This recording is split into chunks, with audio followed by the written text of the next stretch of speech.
दोस्तों नमस्कार, मैं हूं नरेंद्र सिंह और आप ये इस वक्त सीधी तस्वीरें देख रहे हैं दिल्ली हरियाणा कुंडली बॉर्डर से लाइव। तो भाई हम आज फिर हैं उसी मंडली में दोबारा। देख लो जहां ओका चल रहा था, जिसको कहते हैं भाई हरियाणा की शान ओका, ये वही ओके की चौपाल और वही दोबारा हमारे किसान भाई। तो हम आज फिर दोबारा उनके बीच में हैं। और एक बार सबसे पहले हमारे जो बुजुर्ग सबसे मतलब ज़्यादा उम्र के बुजुर्ग हैं, पहले मैं उन तो बोलूँ, उनसे बात करूँगा भाई। तऊ राम राम राम राम। कितना तऊ कैथल जिला गांव कठियाना कैथल जिले थे हाँ। तऊ अड़े क्यों कराया? इसे मदद में आया। अच्छा, दुखी नहीं हो गया होगा? दुखी तो होना पड़ा, मोदी ने कर दिए। मोदी ने कर दिए। हाँ। कितनी उम्र होगी? 90 साल। 90 साल। 1900 आपको ना खट्टी बता, ठीक है। देश दाद हुआ था नहीं। हाँ मैं 16 साल का था। अच्छा, तो चलो एक बहुत बढ़िया बात है कि आज न्यू कहे हैं मोदी ने 1957 में 2 रुपये की चाय बेची थी, इसकी आज पोल खोल देख बे ना नहीं। मेरे बच्चा दुकान।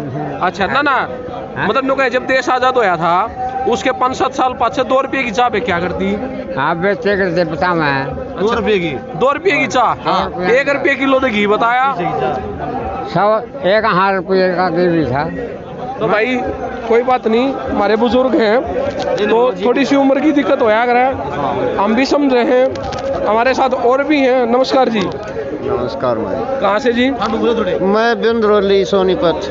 गड्डी बिंद्रोली दहियाले सोनीपत से। क्या बात है, ये फंसे भाई आज दहियाले। आज जरूर नहीं छोड़ूंगा मैं इन्हें पक्का। तो जी क्या कुछ कहना है किसान आंदोलन के बारे में और सरकार के बारे में? किसान अपनी मांग मांगने के लिए यहाँ आए हैं। सरकार परेशान कर रही है। किसान का माल नहीं बिका, दुखी होकर यहाँ आया है। सरकार सुन नहीं रही है। सरकार कह रही है हमने तो इनकम दुगनी कर दी। किसान के पास खाने के लिए पहनने के लिए चप्पल नहीं रही, कहाँ से हो गई दुगनी? जो खरीदारी हो रही थी उसको भी बंद कर दिया गया है। गेहूँ बिकते थे, लेकिन अब कहते हैं तो 60 मन गेहूँ निकल जाते हैं किले में, तो हम तो 40 मन लेंगे। 40 मन बाजरा निकल जाता है तो हम कहते हैं, ये सरकार कहती है हम तो अच्छा, 20 अगर मन हम भागी बात करें, रेट की बात करें, आज से 20 साल पहले की 2000 की 2001 की बात करें तो उस टाइम क्या कुछ रेट था आपके अंदाजे से? मतलब हमारी उम्र भी इतनी है, ये तो हम भी अंदाजा लगा सके हैं। आज रेट ज़्यादा है कम है? नहीं, आज जो है धान का रेट 20 साल से पहले से भी कम है। नुका करते अगर जब भूपेंद्र सिंह हुड्डा की सरकार होया करती, एक नारा लग गया था भूपेंद्र तेरे राज में जीरी चढ़ गई जहाज में, तो क्या कहना है? नहीं, अब जो जीरी 4-4.5 हज़ार रुपये तक बिकगी, आज वह 1500, 1600, 1800 रुपये में बेची है किसानों ने। तो कितने दिन पहले की खर्चा 10 गुना बढ़ गया है, तो क्या बचेगा किसान को? तो क्या कहना है सरकार, मतलब क्या चाहे? सरकार अपना पल्ला झाड़ना चाहती है, जैसी खरीद कर रही थी उसको भी बंद करना चाहती है और हवाले कर देती है कि या मरो या जियो, हमारे बस की बात नहीं है। चलो, तो ये थे हमारे बुजुर्ग भाई। ये भी इस टाइम अगर देखो मेरे पीछे एक बार मैं दिखा दूँ, पहले सारे भाई तो पूछें, सबसे पूछेंगे कौन कौन कहाँ से है। एक बार बिल्कुल सबसे पूछना है। सबसे पहले जरूरी पता होना चाहिए कि भाई यहाँ जितने भाई बैठे हैं, बुजुर्ग बैठे हैं, वो कहाँ से हैं। नमस्कार जी भाई जी। नमस्कार सर। कहाँ से है पहले? मैं गुला चिकाल का, मेरा डिस्ट्रिक्ट कैथल है। आप जी? गांव मुरथल, डिस्ट्रिक्ट सोनीपत, जोगिंदर अंतिल वकील हूँ भाई। ये आगे अंतिल साहब देख लो। नमस्कार जी। नमस्कार सर। कहाँ से जी? नूरन खेड़ा, डिस्ट्रिक्ट सोनीपत, गोवाना के पास। कहाँ से भाई जी? पंजाब से। आप जी? पंजाब से। आप भाई जी? सोनीपत से। लो, ये आगे नो कहा सोनीपत के कंप्यूटर नाम जतिन, जिला सोनीपत है। ले भाई। कम थोड़े हैं। नाम प्रवीण, जिला सोनीपत। कहाँ से भाई? कैथल पट्टी अफगान भाई। आप जी? मैं सुरेंद्र लिटानी, प्रदेश कांग्रेस प्रदेश के कार्यकारिणी कमेटी का मेंबर हूँ। मैं किसान यूनियन का हिसार डिस्ट्रिक्ट से। हाँ जी, कहाँ से भाई? सोनीपत से भाई साहब। लो भाई, ये तो भाई शक्ल तो मेरा अलग लग रहा है। पिठाना से। आप भाई जी? राजीव गांधी कॉलोनी, सेक्टर 15, नीर शुभम गार्डन, वार्ड नंबर 10, नगर निगम परिषद 90। इसने कहा अगर असली सोनीपत वाला। एक बार और भाई, बदमाशी में नाम और भाईचारा बदनाम, सोनीपत महाकाबू जिले में तरजाक्षी जगह में। क्या बात है भाई, यो फंस गया घमंडी आज। ठीक भाई, कोई बात नहीं। हाँ भाई जी? गांव के ठाणा, कैथल डिस्ट्रिक्ट। हाँ जी। कहाँ से भाई जी? गुरदासपुर से। झांसी से। सोनीपत से। मध्य प्रदेश। रामपुर यूपी से। मैं एक बात बोलना चाहता हूँ, बहुत सियाने आदमी वीर बैठे हैं कि अगर सरकार खुद इस बिल को मानती है कि 20-22 खामियां हैं, आप सभी पढ़े लिखे हैं, जहाज में एक छेद हो वो भी डूब जाता है, और जिस बिल में 20-22 खामियां हो वो क्यों नहीं डूबेगा? एक दूसरी बात ठीक है, अभी आपके पास थोड़ी देर में आते हैं, पहले एक बार पता कर लेते हैं कौन कौन कहाँ से है। कहाँ से भाई जी? जींद जिला। आप जी? पंजाब जी। कैथल जी, गाँव मानस। कैथल जिला गाँव मानस। कैथल जिला से। सोनीपत गाँव भैंसवाड़ भाई। देख लो भाई, शक्ल बता लग रही है। सोनीपत हरियाणा भाई, गांव चट्टाना। हाँ जी? कैथल जिला जी। भाई अड़े गांव तो बिठमड़ा जिला हिसार।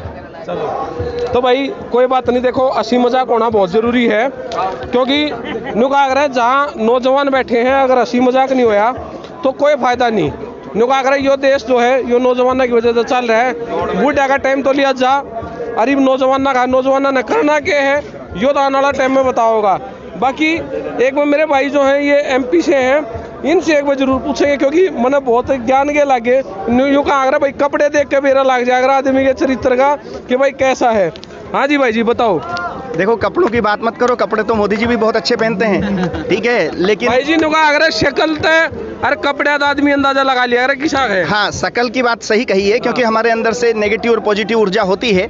जैसे विचार होते हैं वैसी शकल हो जाती है। यूँ कहा अगर हम जो पत्रकार होते हैं ना, हम वो दूर से ही पहचान लेते हैं। हम एक ये खासियत होती है कि इंसान को पहचानने की। नहीं, बिल्कुल, आप तो नारद जी की तरह हैं, और मैं समझता हूँ आप तो सब जानते हैं। इधर की उधर करने वाले नहीं, इधर की उधर की नहीं सर, सर्व ज्ञाता, सभी तरह की जानकारी आपके पास है, और आप आदमी को पहचानने में समय नहीं लगा। धन्यवाद आपका। धन्यवाद। अब आंदोलन के बारे में बात करते हैं। हाँ जी। अगर हम बात करते हैं इस वक्त किसान की हालत की, तो किसान जो है इस वक्त यहाँ रोड पे क्यों मर रहा है?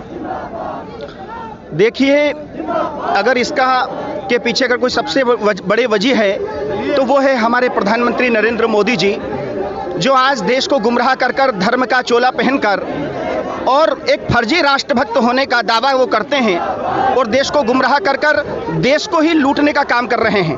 और आज तो उन्होंने भारत माता के बेटे, जिसके बारे में कहा गया है कि किसान तो देश की आत्मा है, उस आत्मा को बंधक बनाने की जो साजिश 3 काले कानूनों के माध्यम से मोदी जी ने की है, मैं समझता हूं वो बेहद दुर्भाग्यपूर्ण है। और संसद में उन्होंने राज्यसभा के अंदर लोकतंत्र की हत्या की, और इन 3 काले कानूनों को मोदी अंबानी अडानी जैसे लोगों को फलित और पोषित करने के लिए धक्के से इन कानूनों को पास कराया है। मैं समझता हूं किसान इस तरह की लोकतंत्र की हत्या और भारत माता की गुलामी को कतई स्वीकार नहीं करेगा। यही कारण है कि पंजाब से क्रांति शुरू हुई, उसके बाद हरियाणा, पश्चिम उत्तर प्रदेश, महाराष्ट्र, मध्य प्रदेश, राजस्थान और तमाम पूरे देश के प्रत्येक कोने में आज ये जो जागृति है, आज ये जो भारत की दूसरी आज़ादी की लड़ाई में कहना चाहूँगा, इसकी शुरुआत हो चुकी है। अच्छा, अगर हम बात करें तो आपकी एजुकेशन की, इस टाइम आपकी एजुकेशन कहाँ से है? मैं दिल्ली विश्वविद्यालय से पास आउट हूँ, BA ऑनर्स संस्कृत किया हुआ मैंने। तो आपकी उम्र मेरे ख्याल से 30 से 32 साल। हाँ, 32-34 साल हो गई है। तो मतलब आज से 20 साल पहले की अगर हम बात कर लेते हैं आपसे, तो शायद आपको ज्ञान होगा, क्योंकि उम्र मेरी भी इतनी ही है, तो ये अंदाज़ा ज़रूर होता है। अगर हम आज से 20 साल पहले की फसलों की बात करते हैं, तो उसके बारे में फसलों के रेट क्या थे, और आज 20 साल बाद हालात क्या हैं, उसके बारे में क्या है? देखिए, 20 साल पहले तो बहुत बड़ी बात हो जाएगी। मैं तो कहता हूं मोदी जी से पहले 2014 में हम जाएं, और 2014 में देश के तमाम कोनों में समर्थन मूल्य से वैसे ही तमाम फसलें ऊपर बिकती थी। एक बात।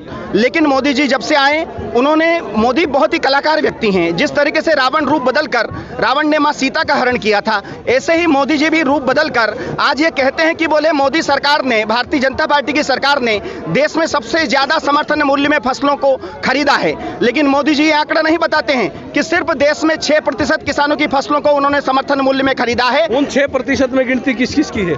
उसमें मैं समझता हूं भाई 10 में से कोई 2-4 किसान हैं। 6% का मतलब यह है कि कोई ये चेहरा देख के तो कोई उन्होंने खरीदा नहीं है। उद्योगपतियों का नाम नहीं, उद्योगपति मैं अगली बात जो बता रहा हूं कि 6% के बाद जो 94% बचते हैं उनको नरेंद्र मोदी जी के लुटेरे मित्रों ने लूटा है। और यही नरेंद्र मोदी जी का मैं समझता हूं किसानों के प्रति यही जो तरीका है उनका कि पहले उनको है ना तमाम तरीके से बरगलाओ और फिर दूसरे कोने से उनको लूट लो। यही मोदी जी का मैं समझता हूं ये जो समर्थन मूल्य की जो पूरी फिलॉसफी है वो ऐसी ही है। लेकिन इससे उन्होंने और 4 कदम आगे बढ़कर ये जो 3 काले कानून पास करे हैं, इससे आने वाले समय में मैं समझता हूं जब व्यापारी, बड़ा व्यापारी जब हमारी किसानों की फसलों को औने पौने दामों में खरीदेगा, उन्हें डंप कर लेगा, स्टोरेज में रख लेगा, फिर वो जो शहर में आज हमारे किसान, शहर में जो लोग हमारे बैठे हैं उनको ऐसा लगता है कि यार ये तो आंदोलन किसानों का है। उन्हें नहीं पता कि 2 रुपए में आलू किसानों से खरीदेंगे कौन? अडानी और अंबानी जैसे लोग। और 50 रुपए में बिग बाजार से मैं समझता हूं उन लोगों को भी खरीदना पड़ेगा जो शहर में रहते हैं। इस तरीके से जो मोदी जी के जो 3 काले कानून हैं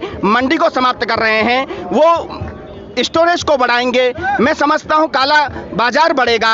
और दूसरा जो है मोदी जी के जो नज़र है वो हमारी किसानों की जमीन पर है। आज वो जिस तरीके से इन 3 काले कानूनों के माध्यम से वो सिर्फ किसानों को नहीं, वो देश को गुलाम बना रहे हैं, वो भारत माता को गुलाम बना रहे हैं। यही मोदी जी का सच है।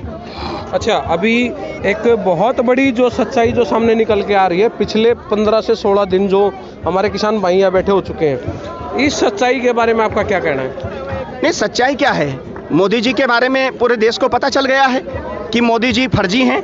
मोदी जी सिर्फ पगड़ी बेट पहनकर कभी सरदार जी का रोल करते हैं। मोदी जी कभी हर हर गंगे कहकर कभी अपने आप को बहुत बड़ा धार्मिक होने का दावा करते हैं। लेकिन मैं तो बस यही कहूँगा, इन संघियों का इतिहास बेहद कलंकित रहा है। आज़ादी के आंदोलन में ये अंग्रेजों के पिट्ठू हुआ करते थे। और एक ही लाइन कहूँगा कि रामा रामा हरे हरे अंडे खाओ खड़े खड़े। यही मोदी जी का और भारतीय जनता पार्टी का चरित्र है जो आज देश समझ रहा है। तो चलिए, धन्यवाद आपका। आपसे बात हुई तो आपने देखा कि हमारे साथी थे, इन्होंने कितनी अच्छी तरह समझाया कि भाई ये जो सरकार है इस वक्त वो सिर्फ और सिर्फ किसानों को लूटने के लिए यहाँ बैठी हुई है। और लगातार पिछले 16-17 दिनों में हमारी जो कवरेज है उसमें यही सच्चाई, ज़मीनी सत्र की सच्चाई जो खुलकर सामने आई है वो यही है कि किसान जो है वो रोड पर बैठा हुआ है, लेकिन सरकार की जो आंखें हैं वो जानबूझकर बंद की हुई है। अगर हम बात करते हैं तो बिल्ली और कबूतर वाली, कबूतर की जान खतरे में है लेकिन कबूतर कहता है कि मैं तो दिखाई नहीं देता किसी को। तो यही हाल इस वक्त किसानों का सरकार ने कर दिया है कि बिल्ली सामने बैठी है लेकिन कबूतर जो है वो अपने आप को बचाने की कोशिश कर रहा है। तो हमारे साथ और भी हमारे भाई हैं, एक बार उनसे भी बात करेंगे। जी भाई जी। जी सर, मैं बोलना चाहता हूँ बिल्कुल कि किसानों से 14 रुपए किलो गेहूँ लेके पतंजलि, गोल्डन हार्वेस्ट, जितनी कंपनियां के आटा है या खाद्य पदार्थ हैं, वो गोल्डन हार्वेस्ट 56 रुपए किलो आटा बेच रहा है, 56 रुपए किलो। पतंजलि का 41 रुपए किलो।